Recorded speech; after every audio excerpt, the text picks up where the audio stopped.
24 घडामोडी, श्वास चालू घडामोडींचा। नमस्कार, न्यूज 24 घडामोडीमध्ये आपलं स्वागत आहे।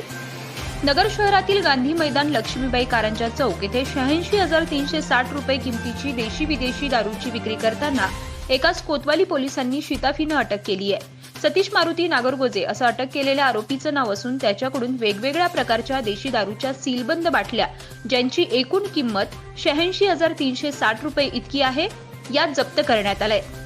ही कारवाई पोलीस अधीक्षक राकेश ओला, अप्पर पोलीस अधीक्षक प्रशांत खैरे आणि उपविभागीय पोलीस अधिकारी नगर शहर विभाग हरीश खेडकर यांच्या मार्गदर्शनाखाली पोलीस निरीक्षक प्रताप दराडे, महिला police sub inspector Sheetal Mugade, police head constable Shahid Shaikh, police head constable Sagar Palve, police head constable Ravindra Takale, Salim Shaikh, Deepak Rohakale, Tanaji Pawar, Suresh Kadam, Mahesh Pawar, Shivaji More, Anup Zadbuke, Vishal Kulkarni, Pramod Lahare, Ramnath Handal यांनी केली आहे। तर पुढील तपास कोतवाली पोलीस करत आहेत।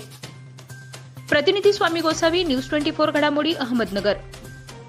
न्यूज 24 घडामोडी, श्वास चालू घडामोडींचा।